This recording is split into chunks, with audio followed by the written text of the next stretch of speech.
Hey everybody, welcome back to Soft Hands Garage. This video is going to be kind of different.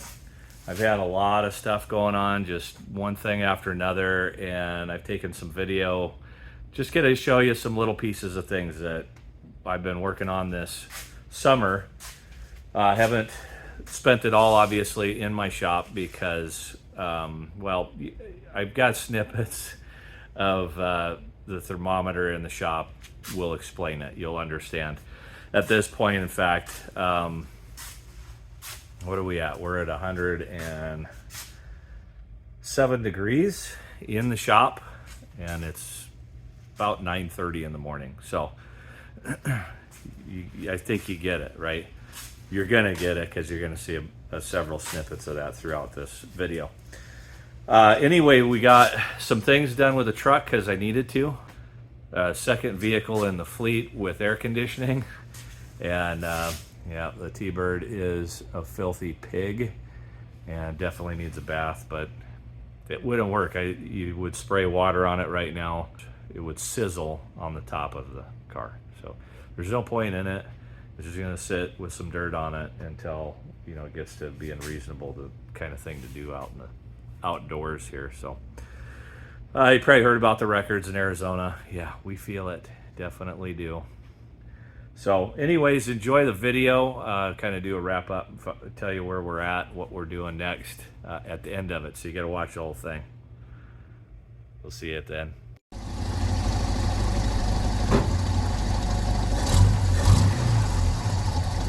Guess what we're doing? Struts. Blowed out struts. She's a goner. This one's a little bit more blowed out than mine were. So. Oh really? Yeah. Oh yeah. But right, they're fun. This is done. He put a tire on. We want. Yep. Okay, I have it on pretty good authority that this air conditioning works, but I can't quite figure out what it's supposed to do. What it kind of looks like, it's got this switch, and you got 0 through 3, and then you got this dial, temp and cooler turns right. So what I'm thinking is this is a fan, and so this would be the only thing blowing air conditioning. But what I can't quite figure is, where is this fan? Because in the engine bay, there's nothing but the heater core and blowing motor and stuff like that for that. I don't see anything that would be a standalone for this AC. So I'm gonna have to take it apart. It's just 4 screws, and see if I can make anything out from what that's got behind it.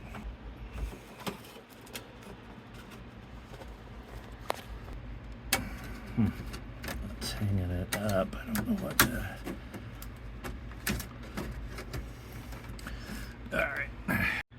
All right, here's my initial assessment. This ducting, there's no way that this is some kind of separate thing for this. So that ducting just goes into the blower box like all the rest of the vents do. And this was just, you know, replacement vent because there is a factory one that's supposed to be there, because how else are you going to get cold or get cold air on you over here? So that's just what that is. So there's no separate thing here. All I can figure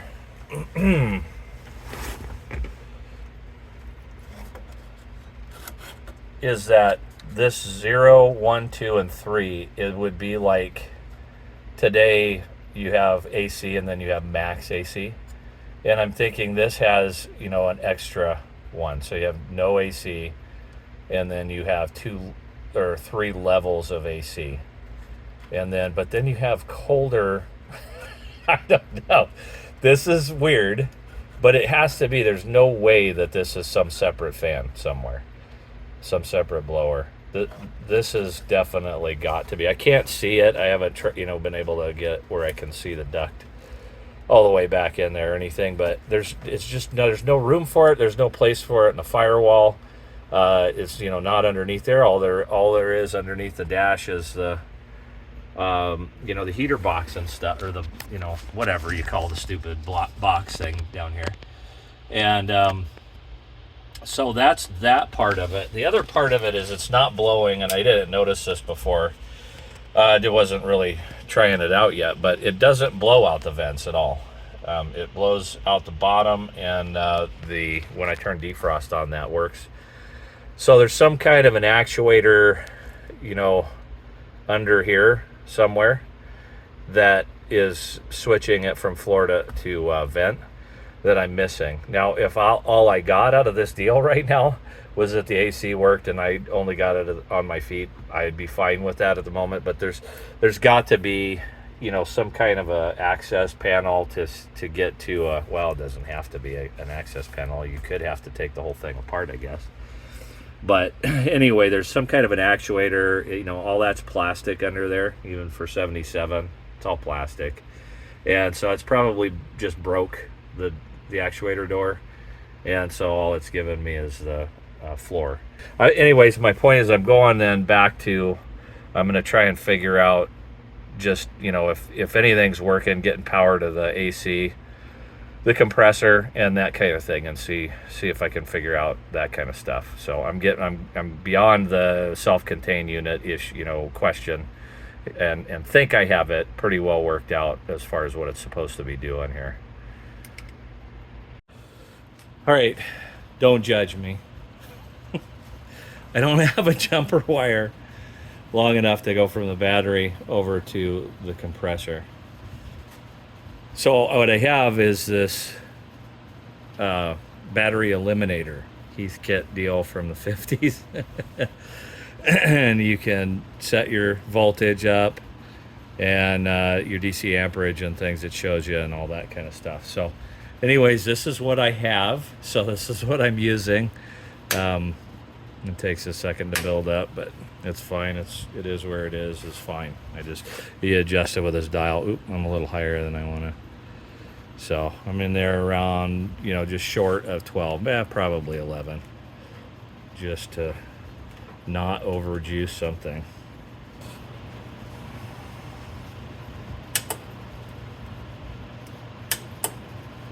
You hear the clicking, and I see the clutch moving. So the clutch is good.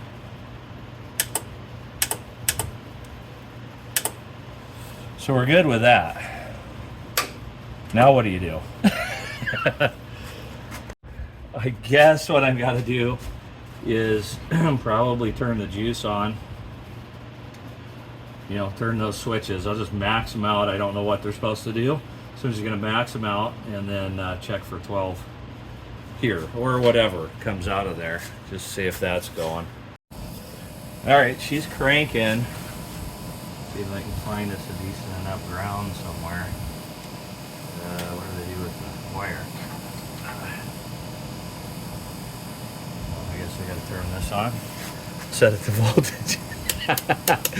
DC voltage would be good. All right.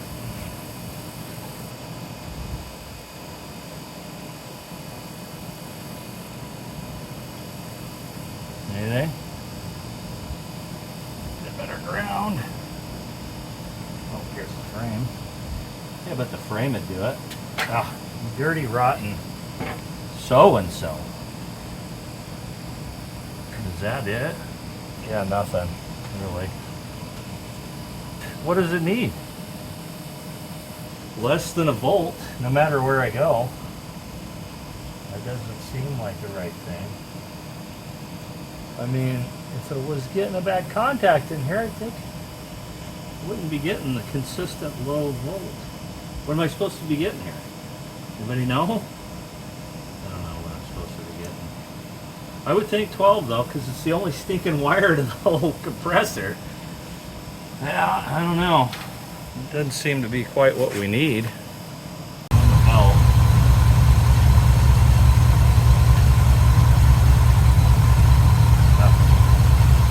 That's it, I think. I mean, we're not getting any voltage to it at all. It's turned on max.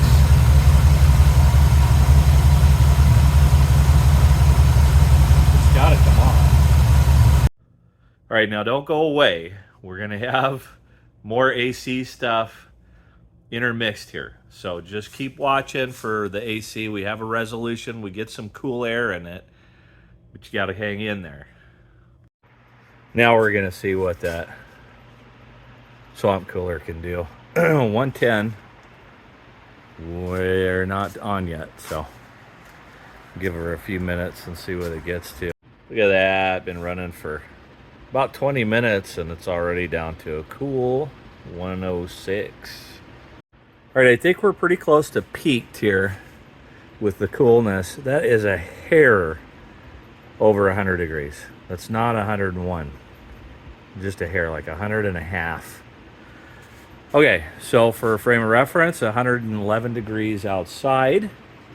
That is over 10 degrees cooling by a very inefficient swamp cooler, just blowing air through that big duct I got going up there. So, hey, not bad. But when you're asking, hey, why is this guy not putting out a bunch of videos? 100 degrees is as cool as I can get it in here, and I'm excited about that. I can actually do some stuff. This is the coolest day of the week at 111. It's going to be 100 teens for the rest of the week.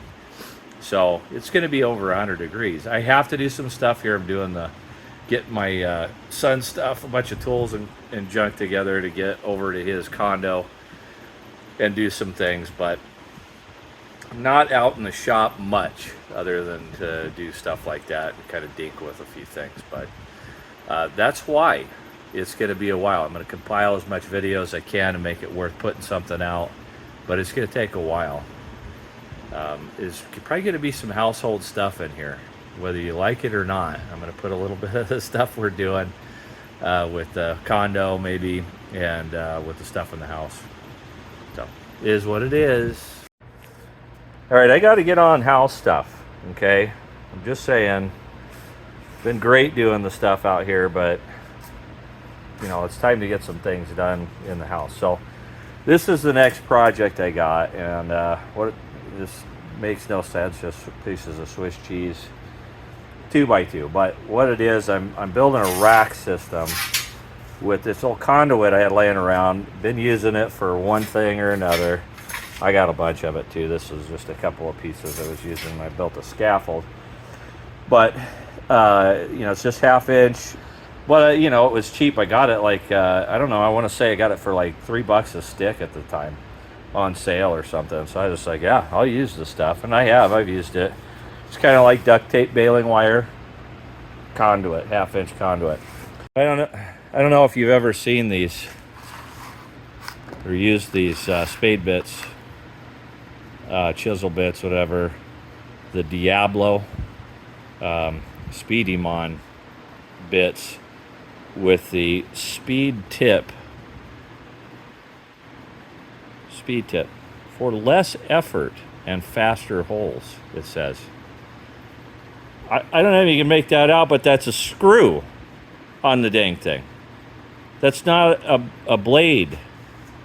I don't understand it. I don't even know what you're supposed to do. I use that thing and it just sucks the wood right up into the thing and shuts it all down. I'll give you an example. Yeah. So then I can't get it off. It's screwed to the wood. I gotta take it down and get my crescent wrench out and unscrew it from the wood. And I mean, I dinked with this for like 4 holes, and it took me like faster, it says. It took me a half hour to do 4 holes trying to figure out how to use the stupid thing. I give up. What I ended up doing was going through and drilling a hole big enough to get past that, so that stupid screw doesn't come into play on the thing. How do you use it? Somebody tell me how you use it. I can't get it to stop doing that. 80 holes. That's 80 holes I had to drill. Yeah, you know, actually it's 160 because I had to pre-drill the hole. So 160 blasted holes for this thing. So look, just tell me in the comments if you don't want to see me working on house stuff, or if you do, if you'd like to see some stuff. I'm going to be doing a bunch of stuff with the guest bedroom in particular. I got to get these racks are so that I can get the stuff in the garage in the boxes and stacked on the rack, then get the stuff out of the house, particularly the guest bedroom, in the boxes stacked on the thing, so I can do the next thing. And the next thing's going to be tearing out the carpet and putting in an epoxy floor. Same one that I did in my son's room a few years ago. Thing's held up awesome. Looks great. Looks fantastic. As far as I'm concerned, maybe you hate it. I don't know. Maybe you don't like good things. I don't know. Tell me about that. If you don't want to see it in particular, just tell me that. If you hate the epoxy, great. Tell me you hate the epoxy. But I got to do a bunch of stuff in the house, and so that's all I got to video for a while. I'm going to paint the walls and epoxy the floor and do some other junk in there to get this house done. I don't know if I can video it. If I got the time, I'm going to go ahead and do it, and then just whatever. You don't watch it if you don't want. A lot of people don't. There's a lot of people that don't watch my videos. I'm just telling you right now. There's a lot of people that don't watch my videos already. So just join that crowd. That's fine. That's cool. But and then I'm gonna do, as weather permits.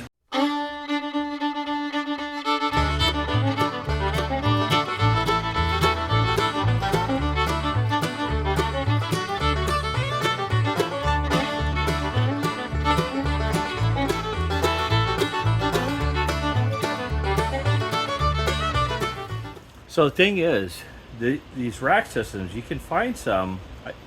I'm modeling this off of something that I found online, and they wanted $100 for it, but they're narrow, and if you can't tell, this is 20 inches, full width of the rack.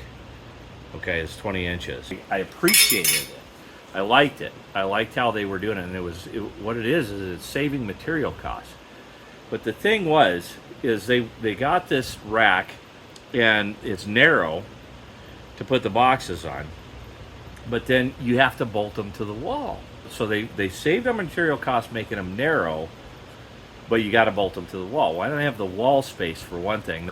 I can't make that work in my garage. So I appreciating the narrow and the material cost savings. I'm still at about $80 buying the conduit. I'm a little wider than they were, but it's not gonna hold up. All right, the difference is gonna be they are at like 10 or 12 boxes is all you can put on it, and you got to bolt them to the wall. This system, what I'm doing, the racks are gonna be 20. I'm gonna be able to put 20 boxes, and these are that mid-range black with the yellow lid thing. You're going to be able to put 20 boxes on, but I'm not kidding myself that 20 inches is going to be wide enough to remain stable. But what I'm going to do is I'm going to build 2 racks, and then I'm going to tie them together with a 2x2 along the top of them. These things are 8 foot tall. The racks, you won't be able to set on the top of it a box. They're 8 foot tall in that I didn't cut lumber. I don't know if you've noticed. I've cut no lumber. I've drilled them. I've cut a bunch of conduit, but I didn't cut any lumber. The only thing I'm going to have to cut are the cross beams or the cross sections on the ends and in the middle of the rack. And that's 2 and 2 and 1, so it's going to be 4 pieces. 1 2x3 is what I'm using. 1 2x3x8. And I'm going to cut it into 5 pieces, and I'm going to put 2 on each end and 1 in the middle for the cross member support. And then these pieces are, the conduit are going to go in there for the boxes to sit on. The structure is actually the 2x3. That's the only thing I'm cutting. Otherwise, everything's 8 foot. Because I just don't want to do it. I don't want to cut, and it'll fit, in the garage at 8 foot. So it's going to be 8 foot tall, 8 foot long. and then 20 inches wide. That's how this thing's gonna go. I don't give a crap.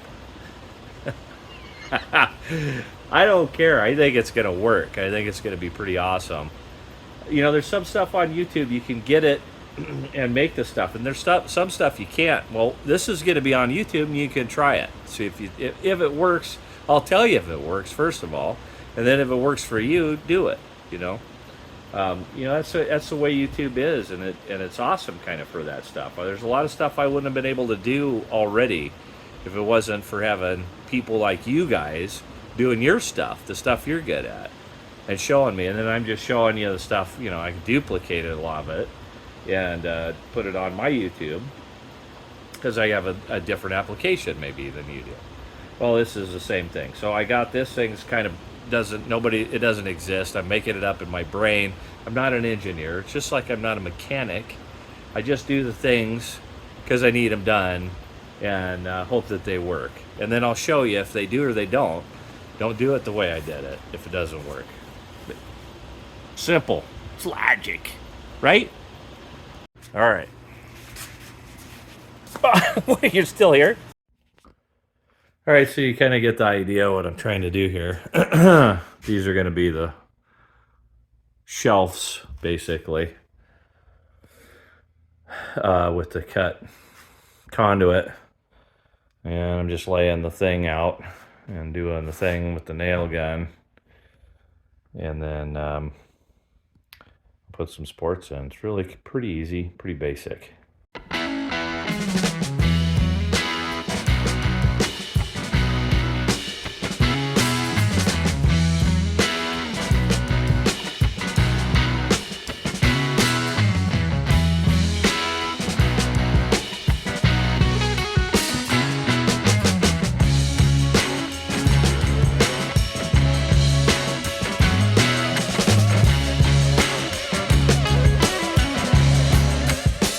Well, there it is. You kind of get the idea. I don't know, even without the other thing, it's pretty stable. I mean, it's creaky. If you can hear that, and then wobbly. But I haven't finished putting all the fasteners in on the corners and stuff. And then I wanted to put one across the middle. All this stuff's so warped. I mean, I don't know if you can make that out, but I mean, it is just a curvier than Roseanne Barr's back. That thing is just a big bow. This, this actually adds quite a bit of rigidity, these bars in here. And, then I just get to put about 500 nails in it because I just put one nail in everything just to get it together and make sure everything was going to be good and not have to be taken apart again. So far so good with that. But anyways, you see how the boxes fit. 4 per row, and then 5 rows, 20 boxes. And they fit pretty good. I'm liking it. I did a little more research on this unit. This is a Sankyo SD508, and discovered that these older units, a lot of them did not have a low pressure switch in it, and that is the case here. But it does appear that I'm back to seeing that 1 through 3 is a fan switch. I don't get it. Does it operate the fan separately from the selector on the dash? The point, I think the first issue is that we've got nothing happening from that unit at all, from the dash unit. Selector switches of either one. So I need to figure out what the deal is with that. You know, obvious on the panel's full of fuses and none of them are bad. And then of course this is an aftermarket, so it wouldn't say anything in the manual about where that, fuse would have been, or what maybe it was, joining or sharing a fuse or something.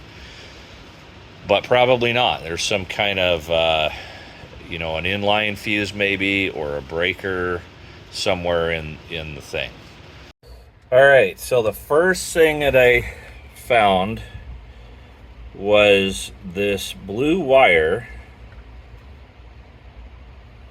comes off the thermostat control, which this is be the hardline thermostat thing here. Of course, we got ourselves a ground, and then various hots for the 3 levels of fan, I assume at this point. And I left my voltmeter at my son's, so I've got this 12 volt battery tester that I'm trying to hook up and look, and I don't see any voltage when I do stuff. Well, the significance of this blue wire is that I believe I took some spray away and cleaned this, and this is a blue wire. When you look at it up here, well, with the light shining bright on it, you can still kind of make out being blue, but then down here it is, of course, black. But it was all covered with filth to the point that I couldn't make it out to be blue, but that's the blue wire. So that's undoubtedly the wire from the thermostat. So that's what's going to actually supply power here. The next thing I notice is this, where did I go? Oh, up here then. So this all goes into this wrapped up bundle here, and you got a black wire, or I'm sorry, that's actually the thermostat majigger, but you got a black wire here that goes the opposite direction of the rest of the wires. So I'm figuring that I found my fused wire. So then I get to tugging on that one and looking under the dash at the same time. I don't know if that's in focus or not. And I find this. So that's gonna be probably my problem. So then I look over here at the fuse block just to see, and I find this. So I got an empty connector with a spliced end for my ground wire sitting on a fuse. So I don't know for a fact, but I'm gonna guess right now that that's where it pulled loose from that. Now I do have this oddness up here where I got an alligator thing. I know this one's to the CB, but I don't know what this, I think that just, I don't know. And then, but then I do also have another cut wire. It's not spliced, but it's cut. Oh, it actually, I thought it went through the vent there or something. But it goes, okay, so it's another alligator, or it's the other alligator, that's that one. So, and it goes nowhere. So I'm not sure other than to, yeah, so we got one end here and the other end to nothing, just wrapped around the parking brake pedal. So what I'm gonna find out is this the ground side of this fuse? And I'm gonna check this fuse. I can't really see it too good, I need my glasses to see if this fuse is, make sure it's good, and if this is the ground side of it. If that's the case, I'm gonna plug this wire. Ooh, hey, that just fired up my compressor. So there's that.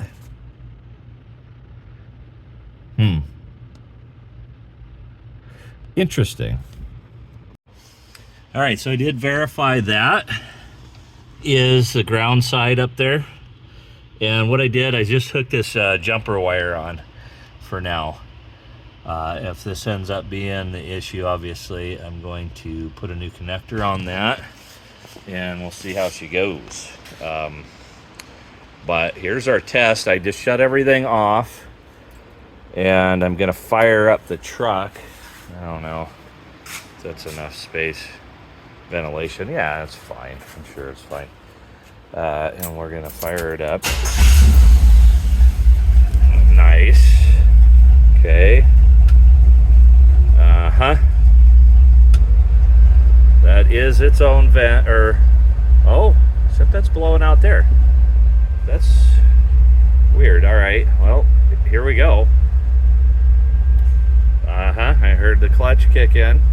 I'm going to turn it to cooler. See what we get. Come on, baby. We need some AC. Let's see what we got here.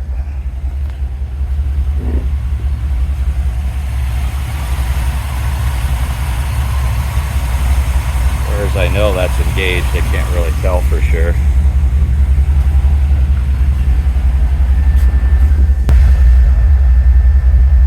Okay, I'm not getting any cold air. Not really even cool.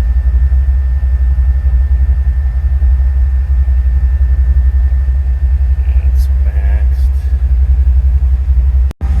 Well, I've let it go for about 5 minutes.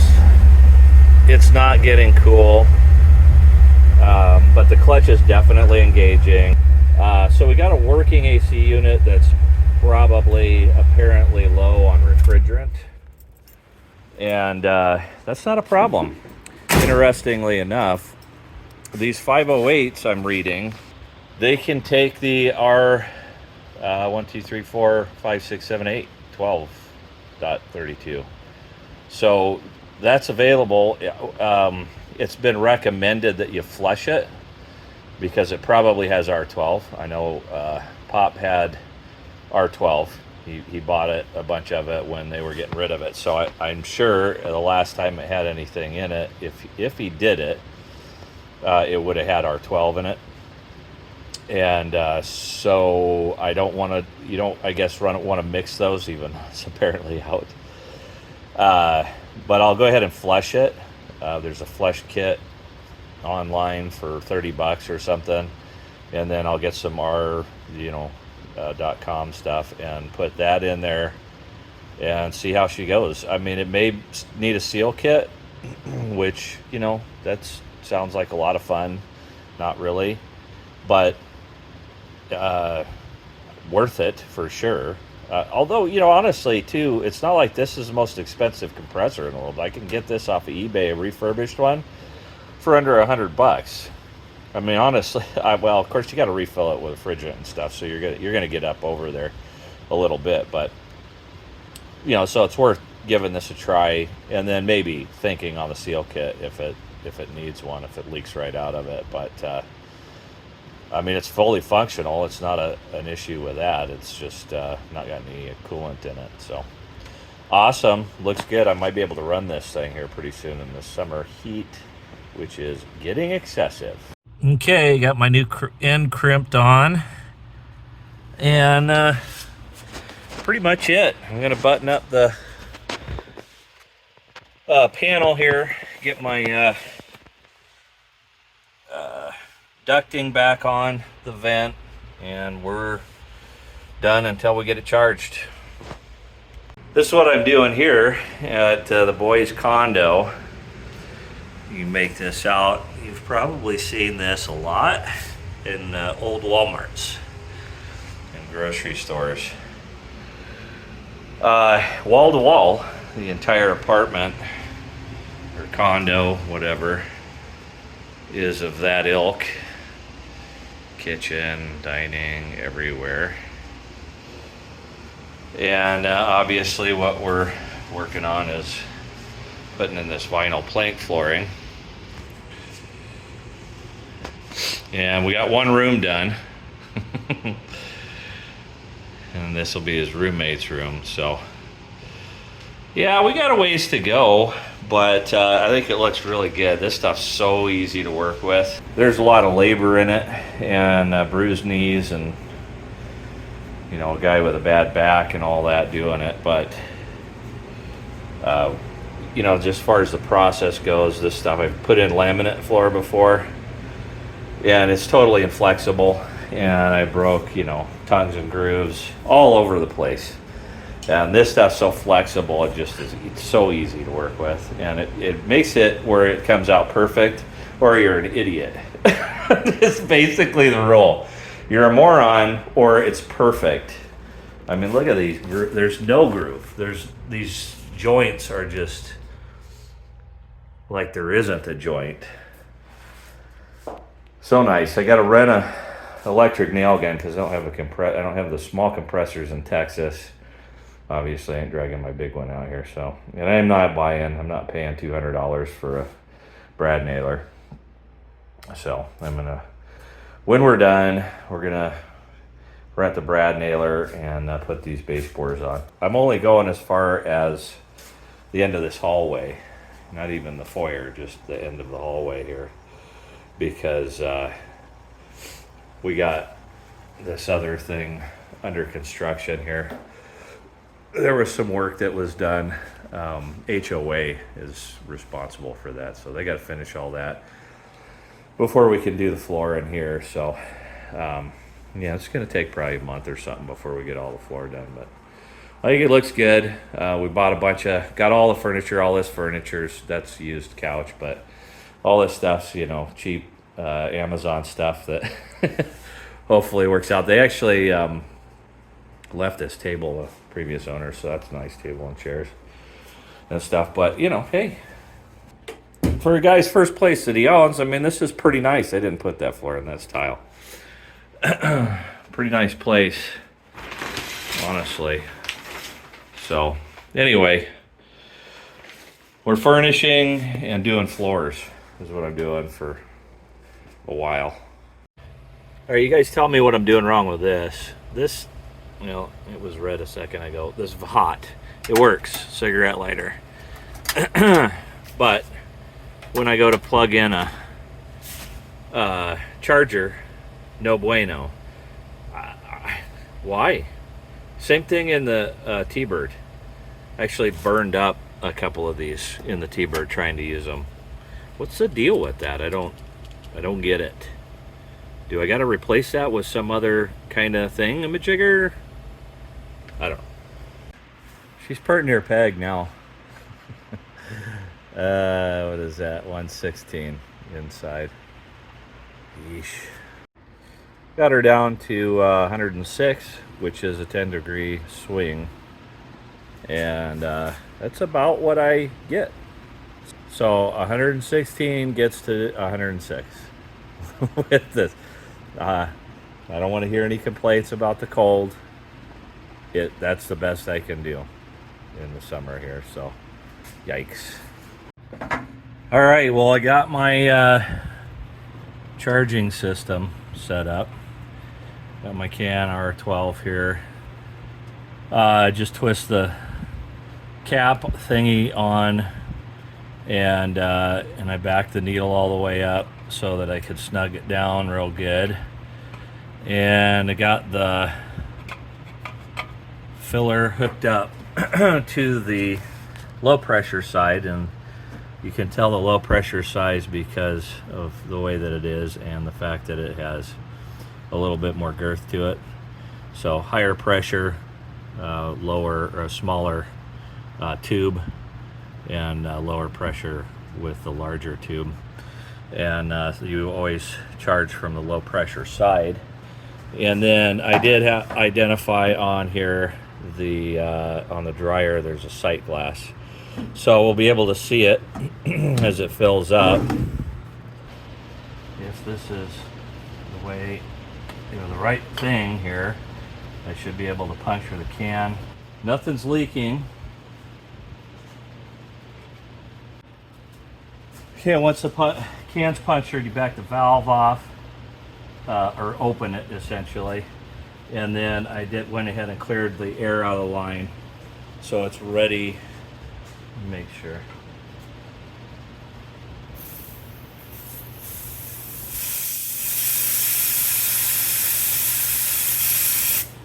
Okay. All right, and we fire it up. Looks like she's going.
longer feel anything in the can. Bottom is getting warm. I think that's the end of it. We are not full. Gonna take another can.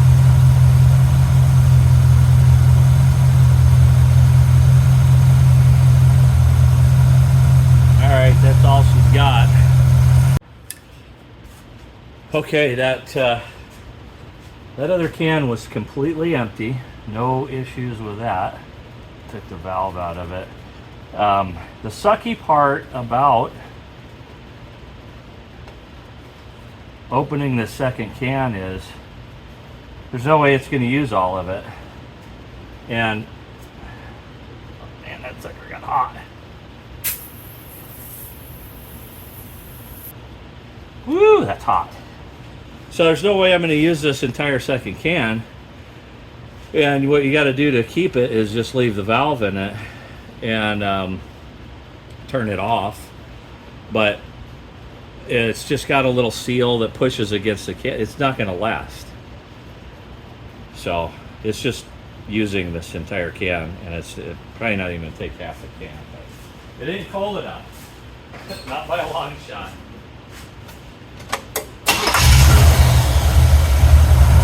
Okay, so now mostly flow with some bubbles in it.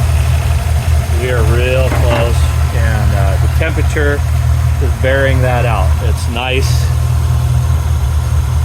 and get nice and cool in the cab.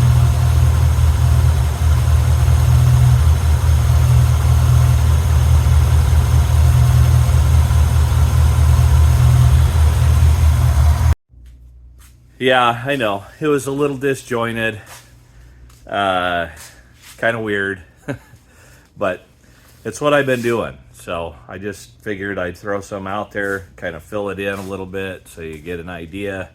It's not just the AC that I was working on for the last couple of months. I've had a lot of stuff going on, and I just kept coming back to it till it got resolved. And so that's pretty much going to wrap this one up.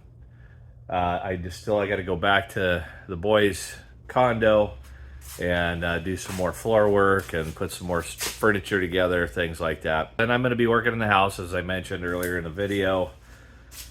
I got flooring to do and a bunch of stuff in there. And it has air conditioning in there.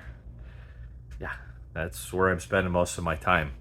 Just again, to give you an idea, 115 degrees inside the shop right now as I'm standing here. And now it's, what are we at? Probably almost noon, not quite noon, and it's 116 degrees.